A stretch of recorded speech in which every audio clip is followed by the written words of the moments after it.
একেবারে সাধারণ এক পিৎজা ডেলিভারি বয়, যার কোনো বড় স্বপ্ন নেই, জীবনের দায়িত্ব থেকেও পালিয়ে বেড়ায়। কিন্তু একদিন হঠাৎ এক রহস্যময় এক্সপেরিমেন্টের কারণে হাতে পেয়ে যায় এক জাদুকরী সেরাম, আর সেই সেরামের প্রভাবে সে পরিণত হয় এক অদ্ভুত সুপারহিরোতে। আজকের গল্পে আমরা জানব কিভাবে এক অবহেলিত বালক পরিণত হল সবার প্রিয় পিৎজা ম্যান। গল্পের শুরুতেই আসি দুই বিজ্ঞানী জর্জ আর টাক্কারের কাছে। তারা বিশ্ববিদ্যালয়ের ল্যাবে বছরের পর বছর ধরে চেষ্টা করছে এক বিশেষ সিরাম তৈরির। তাদের স্বপ্ন মানুষের মৃতপ্রায় অঙ্গপ্রত্যঙ্গকে আবার সক্রিয় করা, যাতে অসুস্থ মানুষ নতুন জীবন পায়, অর্থাৎ মৃত্যু আর অসহায়তার সামনে লড়াই করার নতুন আশা। কিন্তু বারবার তারা ব্যর্থ হয়। একদিন তারা আবার টমেটোর উপর পরীক্ষা চালায়।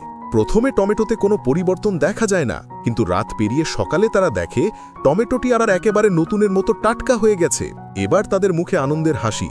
অবশেষে মনে হলো তাদের স্বপ্ন বাস্তব হতে চলেছে। কিন্তু তাদের এই সাফল্যের খবর গিয়ে পৌঁছায় ধনী ব্যবসায়ী জেমস আর তার পার্টনার জনের কাছে। প্রথমে বিনিয়োগকারীরা এই গবেষণায় অর্থ দিয়েছিল মানুষকে বাঁচানোর আশায়, কিন্তু জেমসের লোভ আলাদা। সেই সিরামকে মিলিটারির কাজে ব্যবহার করতে চায়। তার চোখে এটি শুধু অস্ত্র, যার মাধ্যমে অমর সৈন্য বানানো যাবে। এদিকে গল্পে আসে তরুণ ম্যাট। বাবার মৃত্যুর পর ছোট্ট একটি পিৎজার দোকান চালাচ্ছে সে আর তার মা। তবে ম্যাট একেবারে দায়িত্বজ্ঞানহীন, কাজ করতে গিয়ে বারবার ভুল করে আর মাকে বিপদে ফেলে। একদিন যখন আবার গ্রাহকের জন্য তৈরি পিৎজা নষ্ট করে ফেলে, তখন রাগে ফেটে পড়েন তার মা। শাস্তি হিসেবে ম্যাটকে দোকানের বাইরে পিৎজা ম্যান কস্টিউম পরে দাঁড়িয়ে নাচতে হয়, যাতে পথচারীরা আকৃষ্ট হয়। ম্যাট ভীষণ লজ্জিত ছিল, কারণ সে চায়নি পরিচিত কেউ তাকে এমন অবস্থায় দেখুক। কিন্তু ভাগ্য তার সাথে যেন মজা করছিল। ঠিক তখনই তার কলেজের বন্ধু আর ক্রাশ সুজান ওখান দিয়ে যায়। বন্ধুরা তাকে দেখে মজা করতে শুরু করে, অপমান করে। সুজান কিছু না বললেও অন্যরা বিদ্রুপ করতে থাকে। এক মুহূর্তেই ভেঙে পড়ে ম্যাট।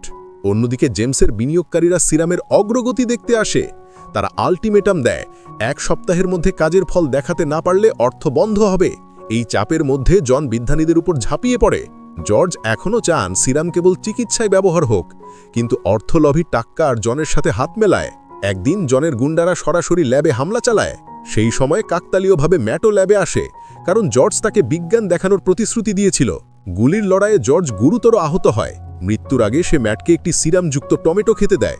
জর্জ বলে, এই শক্তি তুমি কেবল মানুষের কল্যাণে ব্যবহার করবে। এরপরেই সে মারা যায়। অজান্তেই ম্যাটের ভেতর শুরু হয় পরিবর্তন। তার শরীরে অদ্ভুত শক্তি এসে যায়। গুলি আর আগুন তার কিছুই করতে পারে না। অস্বাভাবিক শক্তি পায় হাতে। প্রথমে সে ভয় পায়, ভাবে হয়তো দুঃস্বপ্ন দেখছে, কিন্তু ধীরে ধীরে বুঝতে পারে সে এখন একেবারে অন্য মানুষ।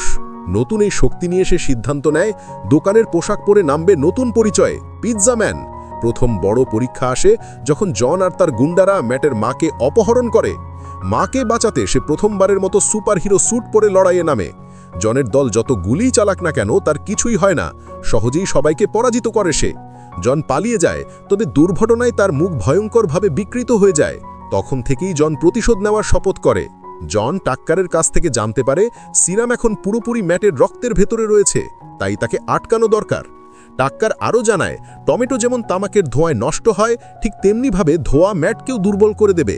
এই দুর্বলতাকে কাজে লাগিয়ে ম্যাটকে ধরার প্ল্যান শুরু হয়। একদিন কলেজে ধোঁয়ার ফাঁদে পড়ে ম্যাট সত্যিই দুর্বল হয়ে পড়ে। তখন জন সুজানকে অপহরণ করে নিয়ে যায়। অসহায় ম্যাট বুঝতে পারে তাকে এখনই পদক্ষেপ নিতে হবে। সে সরাসরি জনের কর্পোরেশনে ঢুকে পড়ে। সেখানে শুরু হয় ক্লাইম্যাক্স। ধোয়ার কারণে দুর্বল হলেও ম্যাট নিজের সাহস আর ইচ্ছা শক্তি দিয়ে লড়াই চালিয়ে যায়। পুলিশের দলও সেখানে পৌঁছে গুলিবর্ষণ শুরু করে। বিশৃঙ্খলার মধ্যেও ম্যাট কেবল সুজানকে খুঁজে বেড়ায়। অবশেষে জন তাকে একটি কনভেয়ার বেল্টে বেঁধে রাখে, যেটি চালু থাকলে মুহূর্তেই সুজান কেটে যাবে। শেষ মুহূর্তে ম্যাট নিজের সমস্ত শক্তি দিয়ে মেশিন থামিয়ে তাকে রক্ষা করে। এই দৃশ্য শুধু সুজানকেই নয়, দর্শককেও মুগ্ধ করে। অবশেষে ম্যাট ও জনের মধ্যে চূড়ান্ত লড়াই শুরু হয়। জনের কৌশল, ধোঁয়া, অস্ত্র কিছুই তাকে থামাতে পারে না। শেষ মুহূর্তে জন বরফের ভেতরে পড়ে যায় এবং সেখানেই মৃত্যুবরণ করে। সব শেষ হওয়ার পর ম্যাট ডিটেকটিভকে সত্য জানায়, সেই আসল পিৎজা ম্যান। আগে সে ভেবেছিল নিজের পরিচয় গোপন করবে, কিন্তু এখন বুঝতে পারে এই শক্তি লুকানোর জন্য নয়, মানুষের কল্যাণের জন্য। ডিটেকটিভও তার প্রশংসা করে, আর অবশেষে সুজানও তাকে ভালোবাসতে শুরু করে। ম্যাটের জীবনে আসে নতুন আলো, আর শহর পায় এক নতুন অভিভাবক, পিৎজা ম্যান। বন্ধুরা, কেমন লাগলো এই দারুণ গল্প?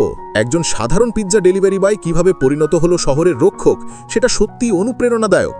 যদি গল্পটি ভালো লেগে থাকে তাহলে ভিডিওটি লাইক করুন, চ্যানেলটি সাবস্ক্রাইব করুন আর বন্ধুদের সাথে শেয়ার করতে ভুলবেন না। আবার দেখা হবে নতুন এক্সপ্লেইন ভিডিওতে। ধন্যবাদ।